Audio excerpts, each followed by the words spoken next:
غزل الغزلات یہ ایک نظم ہے، اور جب میں نے اسے لکھا تھا تو مجھے اندازہ نہیں تھا کہ یہ کتاب مقدس کا حصہ بن جائے گی۔ یہ تو محبت کرنے والوں کے بارے ہے، پر اسے خدا تعالیٰ اور ان کے لوگوں کے روپ کے طور پر بھی بیان کیا جا سکتا ہے۔ نظموں میں میری پسندیدہ سطروں میں سے ایک عام قاری آسانی سے پیچھے چھوڑ دیتا ہے، لیکن یہ بہترین ہے۔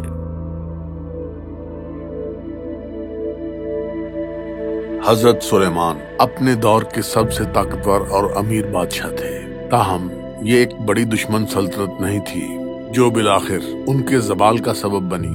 یہ ان کی چھوٹی چھوٹی غلطیوں کا سلسلہ تھا۔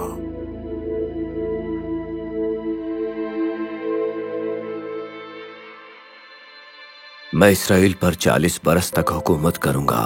پہلے عقل مند اور اچھا ایک عظیم بادشاہ ثابت ہوا، آخر میں مکمل طور پر پریشان اور اپنے ملک کو تباہی کے دہانے پر چھوڑ دیتا ہوں۔ بہت افسوس ہے، یقینی طور پر میں عقل مند اور اچھا کیوں نہیں رہ سکتا تھا۔ میں نے اپنی زندگی کو ضائع ہونے سے بچنے کیوں نہ دیا۔ اگر آپ میری کہانی دیکھیں تو ایسے نقصانات سے بچ سکتے ہیں، پر غالباً میری ابتدائی کہانی میرے والد بادشاہ حضرت داؤد تھے۔ انہوں نے مجھے اپنا وارث منتخب کیا، اگرچہ میں ان کا پہلو اٹھا نہیں تھا، پھر بھی انہوں نے مجھے اپنا وارث بنایا۔ میں نہیں جان سکا کہ انہوں نے خدا تعالیٰ کی مرضی سے ایسا کیا، یا اس لیے کہ میرا مستقبل سب سے زیادہ روشن تھا، یا اس لیے کہ میری والدہ بیت شبہ نے ناتن نبی کے ساتھ سازش کی۔ کسی طرح میرے والد کو اس میں دھوکہ دیا۔ میری بادشاہت کا آغاز اچھی طرح سے ہوا تھا۔ ہماری قوم دولت مند اور پرامن تھی۔ خدا تعالیٰ اپنے خانہ خدا کی تعمیر کے لیے تیار تھے۔ میں نے اپنے والد کے دشمنوں کے ساتھ منصفانہ سلوک کیا۔ اسرائیل انصاف کے ساتھ حکومت کرنے کے لیے میرا تھا۔ میں نے مصر کے فرعون کے ساتھ اتحاد کر اس کی بیٹی سے شادی کی، جو حضرت موسیٰ کی شریعت کے مطابق ممنوع تھی۔ یہ واضح تھا کہ یہ اعمال خدا تعالیٰ کو ناراض کریں گے ہی، مگر میں نے پھر بھی ایسا کرنا چاہا۔ میں دلائل دیتا تھا کہ مصر کے ساتھ اتحاد کرنا اسرائیل کی سلامتی کے لیے اچھا ثابت ہوگا۔ ایسا برتاؤ کر رہا تھا جیسے خدا تعالیٰ اسرائیل کی حفاظت کے لیے کافی نہیں۔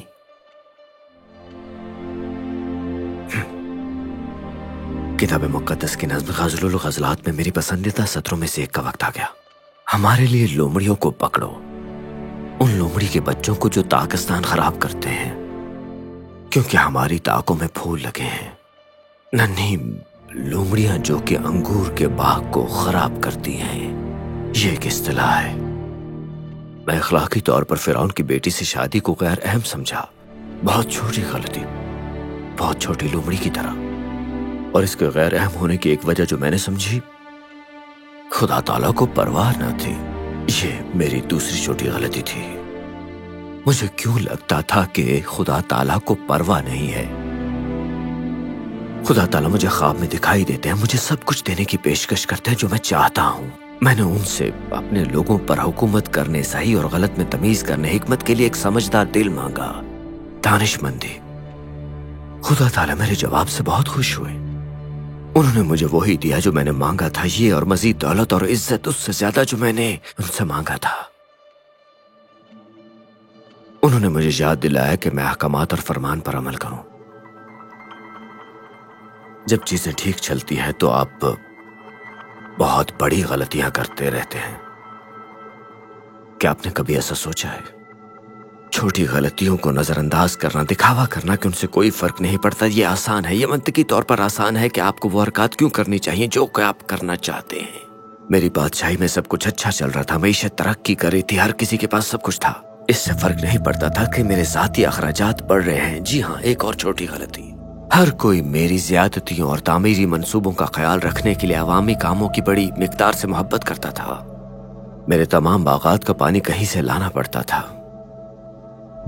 زیادتیاں، جی ہاں، ایک اور چھوٹی غلطی، ہر کوئی میرے غیر معمولی محل سے بہت متاثر ہوا جس کی تعمیر میں 13 برس لگے، لہٰذا یہ ایک اور چھوٹی غلطی تھی۔ تعمیر کے 7 برس کے بعد ہم نے خانہ خدا کو وقف کر دیا۔ خدا تعالیٰ بھی مجھ سے خوش دکھائی دیتے تھے۔ लेकिन उनकी अताअत करने की उनकी तंबीह पहले कश्फ के मुकाबले में ज्यादा सख्त थी। हजरत ज़करिया किताब मुक़द्दस के आखिरी अंबिया में से एक थे। वो मेरे वक्त के सैकड़ों बरस बाद जिंदा रहे। वो उनमें से एक थे जो इस खाना खुदा की तामीर नौ में शामिल थे जो मैंने सदियों कबल खुदा ताला के लिए तामीर किया। मेरे खाना खुदा की तामीर में 7 बरस लगे और नाकाबिल तसव्वुर रकम इस्तेमाल हुई। इस तब्दीली में ज्यादा वक्त नहीं लगा और मवाद और कारीगरी में काफी कमी थी। ताहम इसका मुतबादिल खुदा ताला को खुश करने के लिए बनाया गया था और ऐसा ही हुआ। खुदावन ताला ने हजरत ज़करिया से मुतबादिल खाना खुदा के बारे में यही फरमाया, कौन है जिसने छोटी चीजों के दिन की तहकीर की है। देखें, खुदा ताला को खुश करने वाली कोई चीज छोटी नहीं, और बज़ाहिर छोटी चीजें जो खुदावन ताला को नाराज करती वो अपने असरात में छोटी नहीं होती।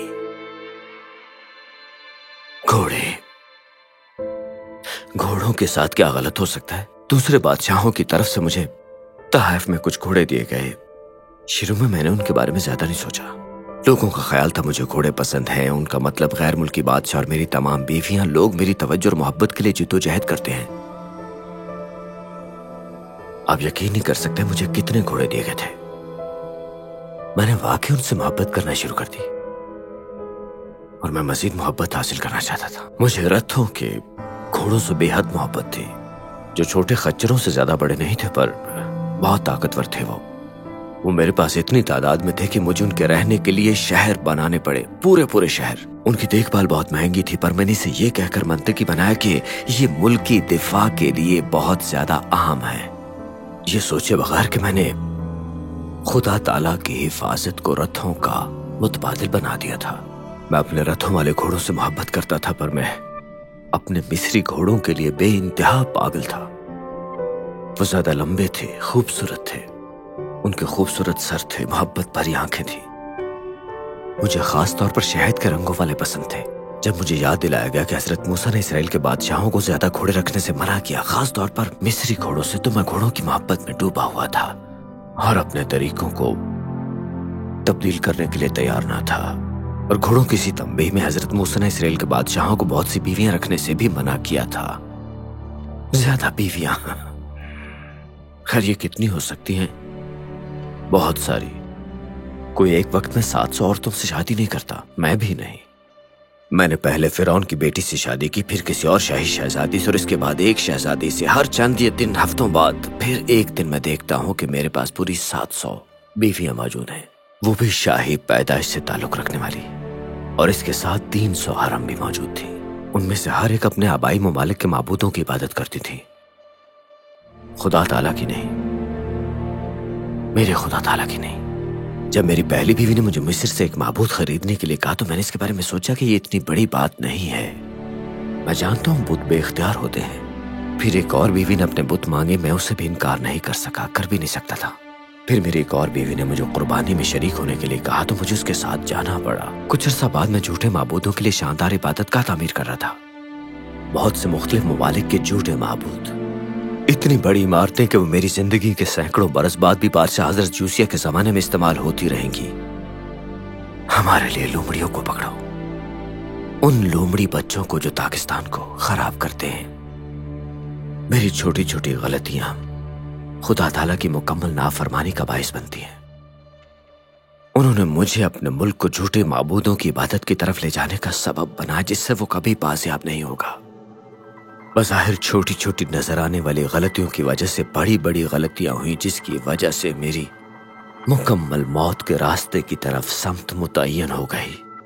छोटी छोटी गलतियां। मैं आपको मुतनब्बे करता हूं,